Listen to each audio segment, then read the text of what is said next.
"Honey, he looks just like you, it's uncanny," John's mother Christine exclaimed the first time she met her son and his newly adopted boy Jimmy. John and Emily, his wife, had fallen head over heels with the boy when they set eyes on him when they visited the local orphanage. It took some processing, but the two were finally allowed to take him home after some time. The couple had been trying to conceive ever since they got married, which was after their graduation from NYU, but they had no luck. A week after they adopted Jimmy, they took him to Christine's place so she could meet the latest addition to the family. Everything was going great and the boy seemed to be adapting to life with them. My thoughts exactly. I think that was partially why we felt a connection with him. At the same time, I think it's a little odd, no? John told his mother after she commented on how similar they looked.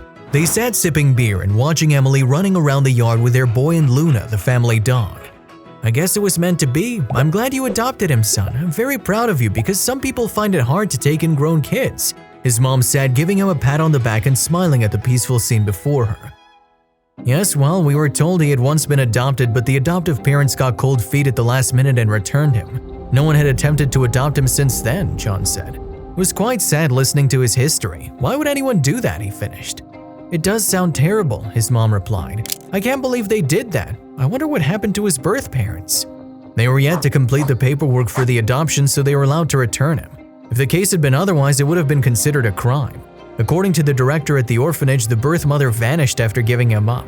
It should have been an open adoption, when the biological parents are involved in the process, but that didn't happen. She just handed over the child and was gone before they could even ask for his name. They tried to reach her when Jimmy was returned, but they were having trouble reaching her, John said, shaking his head. The boy's life had been a hard one, but not anymore. That's now in the past. Jimmy was home now and John intended to make him glad he was. "Then it's for the best that it was you and Emily who finally took him in. Still, I find it quite unusual that he looks so very much like you," his mother said. Then suddenly frowned. "I wonder." "What's that?"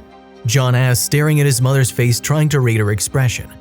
"No, it's probably nothing. Don't worry about it. Let me go spend some time with my grandson too," the older woman said, ending the discussion before she rushed off to join Jimmy and Emily. John was concerned as he watched his mom go. What was running through her mind? What's she not telling me? Ryan stared at his mother in concern, scratching his chin. What is she not telling me? He wondered while watching his happy family. Could the boy be related to him in any way?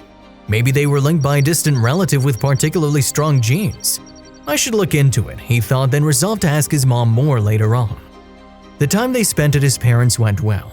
After running around with a family dog, Jimmy had fallen asleep on the couch, and when they were ready to leave, Emily carried him to the car while John stayed back to speak to his mom. Before he spoke, he made sure he was holding her gaze. "Mom, is there anything you're hiding from me about Jimmy? I need to know what you were thinking about back there," he questioned, crossing his arms as he awaited an answer. The older woman could not meet his eyes as she answered. "Oh boy, I suppose my poker face is no good," Christine said, then she took a deep breath. "Look, I can't be sure and I want to be wrong, Years ago, Anna came by to talk." "Anna? My ex-girlfriend?" John asked, his mind racing.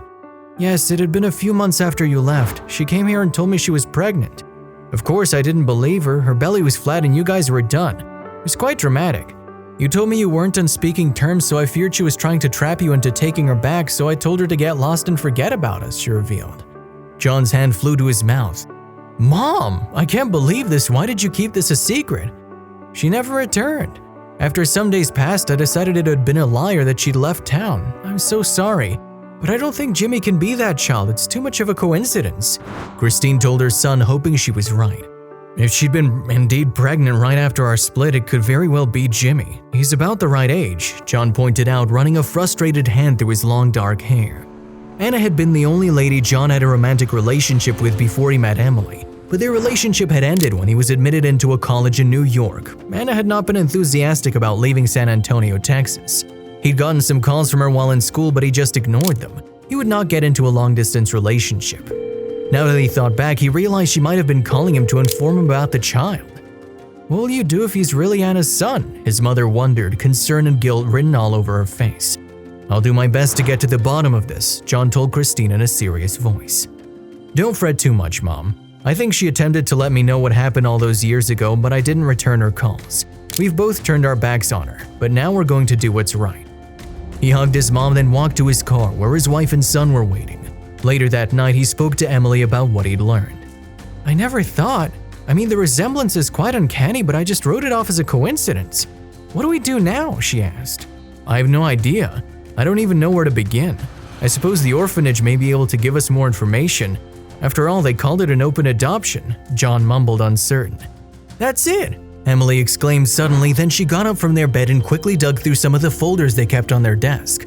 One contained everything they had on Jimmy, including his birth certificate. Here it is, Anna Matthews. I saw the name when they handed us the papers, but I suppose you didn't, Emily stated, giving the paper to John and sitting next to him. He could really be your birth son, oh lord. Wow. John took a deep breath as he stared at his ex's name on Jimmy's birth certificate. It must be true then, except she found a new guy immediately after. It fit the timeline. Emily advised him to get a DNA test to confirm his suspicions, but she also let him know it didn't matter to her as they already adopted the boy legally. Of course, still would be nice to know, John agreed. The DNA test confirmed that Jimmy was indeed John's child, and that meant Anna hadn't been lying all along. When they tried to track her down, he learned that she passed away in a car crash a few months after she gave Jimmy away for adoption. The orphanage couldn't reach her and they tried after Jimmy was returned. The DNA test result made it easier for John and his wife to complete Jimmy's adoption. Later, when he became a teenager, John told him everything that had happened and begged his forgiveness for not being there with Anna. Jimmy, who had been raised with love, didn't think twice about forgiving the man who had, together with his wife, made his life complete and fruitful. Still, John never stopped marveling at the fact that he had somehow adopted his own child. If you liked the video, please give it a thumbs up and consider sharing it with someone who may find it interesting. Thanks for watching, and I'll see you in the next video.